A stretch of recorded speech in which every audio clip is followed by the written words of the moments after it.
Why you must read, beginner level. Why do I need to read in English? My students often ask me this. They think, I go to classes, I do my homework, I watch films in English. Why should I read books? Actually, reading is the best way to improve your English. I will tell you why. First, reading is very important now. In 2006, only 1 in 100 people went to university. Now 7 in 100 people go to university. All jobs need more reading and writing than 100 years ago. This is true for everyone. It doesn't matter if you're an office worker or a mechanic. Second, reading will improve your speaking, writing, vocabulary, and grammar better than any other way. It won't improve your listening, but it will improve your vocabulary. And when you have a better vocabulary, you can listen more easily and improve your listening that way. In school, you probably read lots of English. You probably read boring textbooks and stories with exercises at the end. But I'm not talking about that. I'm talking about reading for pleasure. That means reading a book you enjoy because you enjoy it. You are not reading because your teacher said, "Read this book." You are not reading because you think, "I should read this book." You are reading because you want to. In 1965, they did an experiment in schools in America. These schools were for boys who had done crimes. For example, some of them stole things. They gave some of the boys free books. They were fun books, like James Bond. They said, "You can do what you want. You don't have to read the books." But the boys did read the books. They read a lot of books. Some boys read a book every 2 days. After 2 years, they gave the students a test. The students who got the books got better at reading and writing, and they liked school more. The students who did not get the books did not get better at reading and writing. Actually, some of them got worse. This isn't just true for native speakers. They also did an experiment on students learning English in the Fiji Islands. They used 3 ways to teach. The first way was normal English teaching. They did grammar classes, exercises, and so on. The second way was reading in silence. The students read books in class. The third way was reading together. The teacher read books to the students.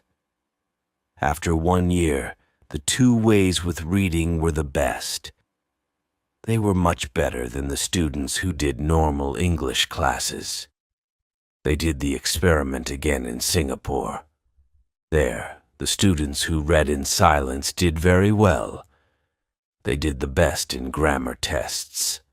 Other students did grammar classes, but they did worse in grammar tests. In normal classes, we try to remember grammar and vocabulary. When we read, we learn them naturally. Maybe you're thinking, when I read in English, it's too hard. I have to use the dictionary all the time. It's boring. I can't do it. I understand, so I wrote this book. I think this book will make you like reading because the stories are easy and fun. The early stories are short and easy, and the later stories are longer and harder. When you finish the book, you will think, "Wow, I did it."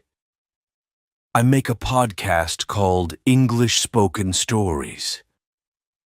9 of the stories in this book I wrote for English Spoken Stories. 1 of the stories I wrote for this book. But when I made this book, I made the stories better. Now you can read the stories at beginner, pre-intermediate, intermediate, or advanced levels. The stories are all fairy tales. Some are very popular fairy tales, but some are not so popular. One of them I wrote myself. Maybe you're thinking, fairy tales? Fairy tales are for children. I need useful vocabulary. I need to learn about business and science. That can't be fun. Actually, the vocabulary in these stories will be useful. McQuillan did an experiment where he looked at vocabulary in 22 novels. 85% of the words were on academic word lists. These are lists of words that you need to know to study at university. Rolls and Rogers also did an experiment. They said, if students read 1,000,000 words of science fiction, will they learn important science words for studying at university? The answer was yes. So yes, fairy tales are useful for you too. But I understand if you still don't believe me. When I learned about all this, I found it hard to believe too. But I like to try new things, and I love learning languages. So in 2017, I decided to do an experiment. I had wanted to learn Spanish for a long time, but I didn't learn much in normal classes. I said, I will read 1,000,000 words in Spanish. Afterwards, I will see what my level is. 1,000,000 words is about 20 novels, so it was a lot of work.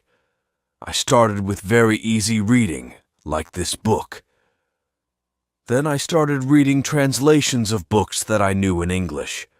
For example, I have read Harry Potter and Game of Thrones in English, so I read them in Spanish too. Finally, I read new books in Spanish.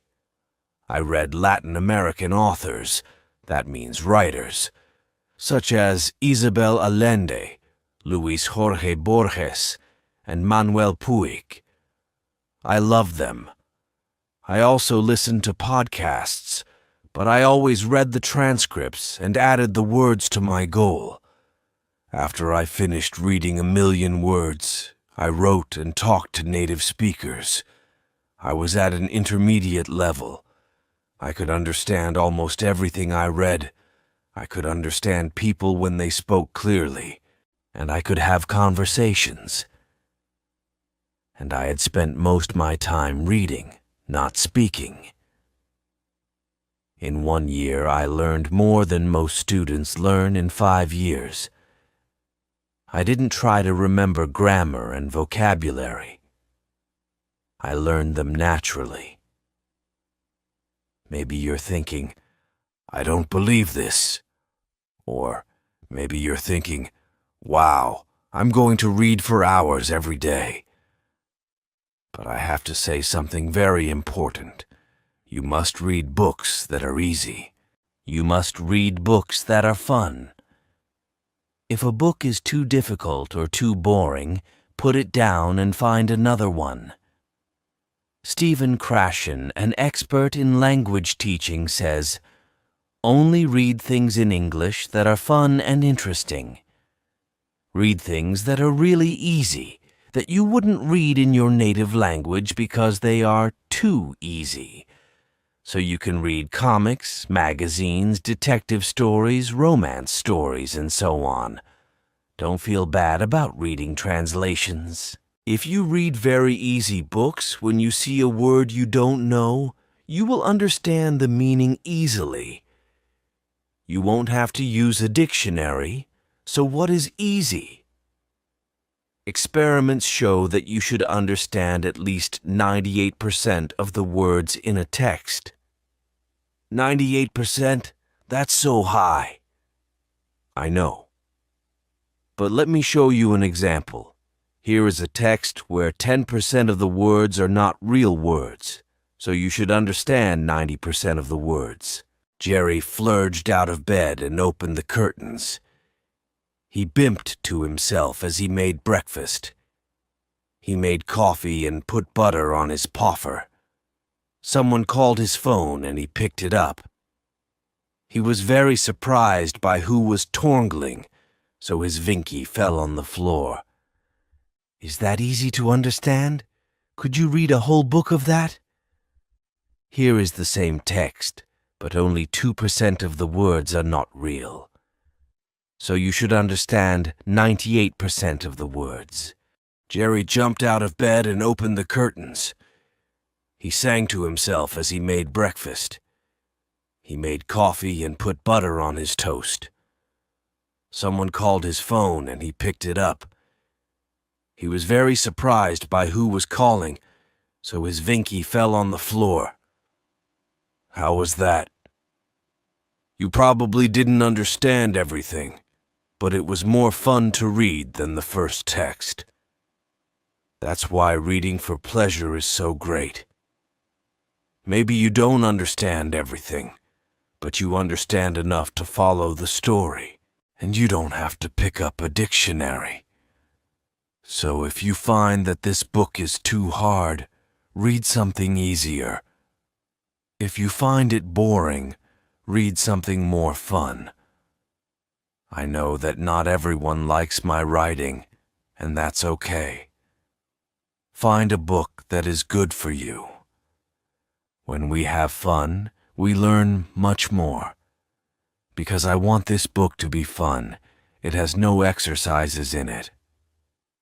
I thought about adding them after each story, but I don't think it's a good way to spend your time. Instead, you should read more.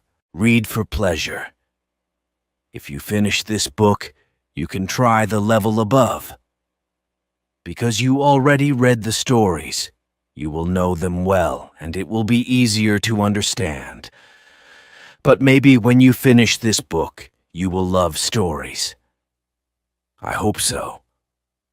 If you do want to read more, you can listen to my podcast, English Spoken Stories. I write a new story every week, with audio and text, and there are over 100 episodes for you to listen to. Happy reading and happy learning. Why you must read, intermediate level. Why do I need to read in English? I get this question a lot from students. They argue that as long as they're going to classes, doing their homework and watching films in English, there's no need to sit down with something as boring and old-fashioned as a book. Well, to put it simply, they're wrong. In fact, reading is the best thing you can do to learn English, and I'm here to tell you why. Firstly, reading skills are more important than ever, whether that be in English or your native language. In 2006, only 1 in 100 people went to university. Now it's 7 in 100. All jobs, from office workers to mechanics, require far more reading and writing than a century ago. The competition is higher, and readers win. Secondly, reading is the best way to improve proficiency in English overall. Yes, you heard me right. Reading will improve your speaking, writing, vocabulary, and grammar far more efficiently than any other method. It won't improve your listening skills, but it will give you the vocabulary necessary to train your ear quickly. But it's not just any reading we're talking about. In school, you probably read lots in English. Boring textbooks and stories with exercises at the end. No, we're not talking about that. We're talking about reading for pleasure. That means reading a book because you enjoy it. Not because your teacher told you to. Not because it's what you're supposed to read to improve your English. No questions, no book reports, just pure pleasure. Yeah, right, you're probably thinking. That's too good to be true. Let me show you. In 1965, an experiment was carried out in juvenile delinquent reform centers in America. One group of the students were given free books. They made sure they were exciting books that would appeal to young boys, such as James Bond. But unlike most reading programs, they were not required to read the books. They were simply given them. They could throw the books away, give them back, or draw on the pages, and nobody would punish them for it. But the boys did read them. They read a lot of them. Some of them read a book every 2 days. At the end of 2 years, they tested the students. Not only did their reading and writing greatly improve, so did their attitude toward school. But the students who were not on this program stayed the same. In fact, some of them got worse over the 2 years. This isn't just for native speakers either. A study of English as a second language, ESL students in the Fiji Islands looked at 3 methods: traditional English teaching, sustained silent reading, which means reading in silence for a long time, and a more conventional reading program where the teachers read aloud to the students. By the end of the first year, students taught with the 2 reading methods had a 15-month advantage in English ability compared to the 6.5 months of the traditional method. When the study was replicated in Singapore, the students who did only sustained silent reading did better on grammar tests than the students who had taken only grammar classes. When we do grammar exercises, we try to memorize the rules of the language. When we read, we absorb them. But I know what you're thinking. That's all well and good, but when I pick up a book in English, it's too hard for me. I get bored of looking up words and I give up after a few minutes. That's why I wrote this book. It is designed to make you fall in love with reading by providing fun, familiar stories that are easy to understand. The stories gradually increase in difficulty and length so that you can feel a sense of progression and success at the end. Most of them were originally released on my podcast, English Spoken Stories, but they have been rewritten and improved for this book, as well as having a version for each language level. They are a mix of classic and less popular fairy tales, as well as one that I wrote myself. Again, I know what you're thinking. Fairy tales? But those are for kids. I need useful vocabulary about business and science and technology. There's no way to make that fun. The thing with language is there isn't such a big difference between important language and fun language. We use a wide range of words when talking about technical topics as well as chatting with our friends. A study by McQuillan examined vocabulary in 22 novels and found that they included 85% of words on academic word lists. Rolls and Rogers found that if a student read 1 million words of science fiction, they would acquire many of the technical words required for a science degree. So yes, reading fairy tales will help your English in all areas, even for academic purposes. As an English teacher, I've seen many times that the students who do the best are those who read the most. For IELTS, for university, for business, or just for travel, reading is the factor that predicts success. But I understand if you're still unsure. When I learned about all this, I was too. But I like to experiment, and I have a passion for learning languages. So in 2017, I had wanted to learn Spanish for a long time, but aside from struggling with Duolingo and not really learning anything, I hadn't made a serious attempt. I set myself a goal. I would read 1 million words in Spanish and see what my level was afterwards.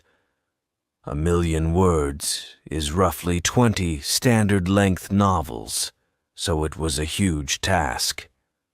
I started with very easy resources, like transcripts of podcasts for learners, but I avoided anything that felt too much like work. Once I'd learned the basics, I started reading translations of books that I knew in English, such as Harry Potter and A Song of Ice and Fire.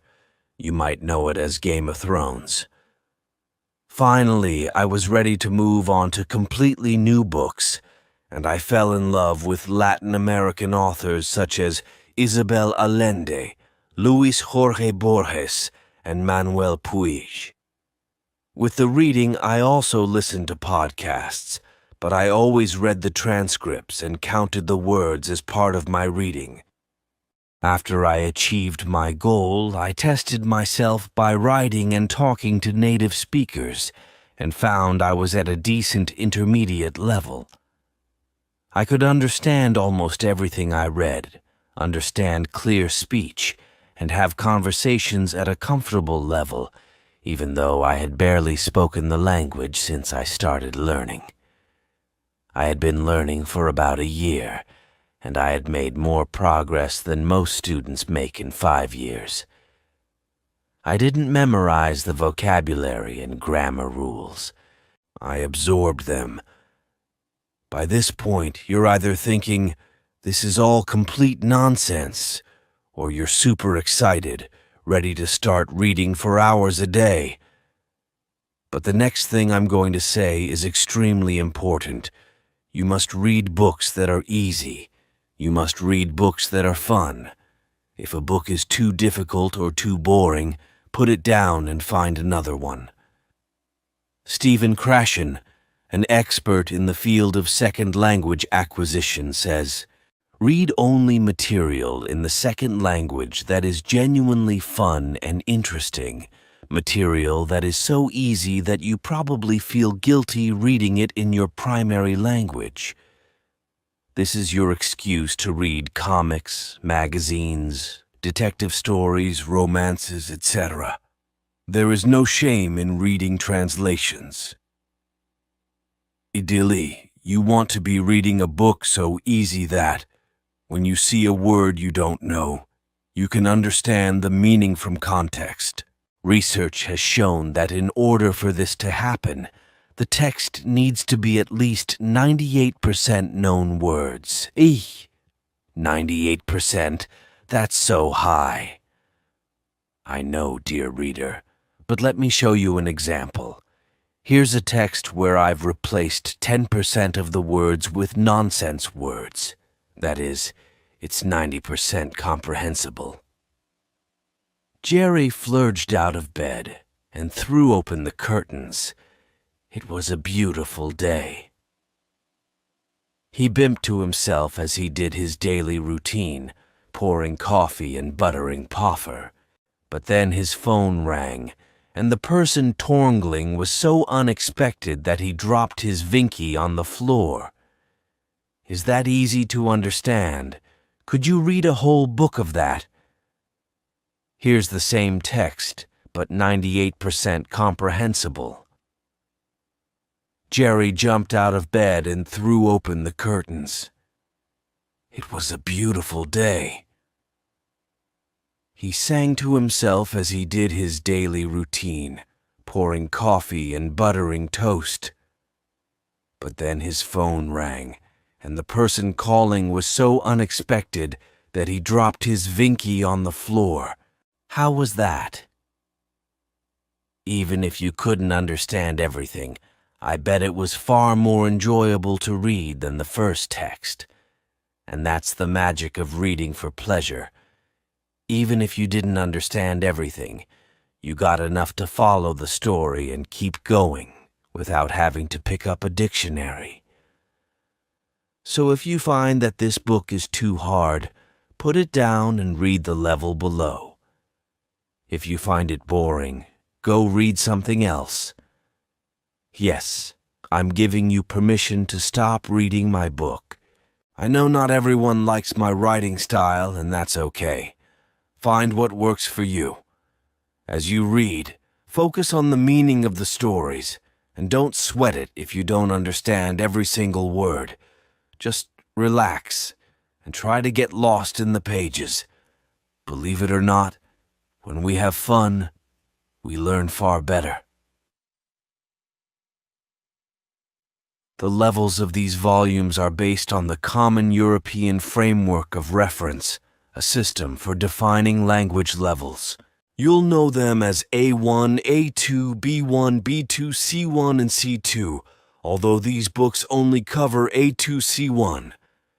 If you're A1 level, you probably need more guided teaching before you start reading, and if you're C2 level, then you can start reading books for native speakers. A great strategy, if you don't feel so confident about your reading ability, is to start with the beginner level of the book and reread it level by level, going all the way up to advanced. This will allow you to really absorb the new language and gradually increase the difficulty. There is not a huge difference between the intermediate level stories and the advanced level stories, but even rereading the same story twice can be very effective. We need to repeatedly encounter new words and phrases before our brain can really understand them. Finally, this book has no exercises in it. I considered adding them after each story, but it would contradict everything I just told you. The most effective way to spend your time is reading for pleasure, and exercises distract from that. If, however, you finish this book and find yourself wanting more stories, do go and listen to my podcast, English Spoken Stories. I publish a new story every week with audio and text, and there are over 100 episodes for you to listen through. Happy reading and happy learning.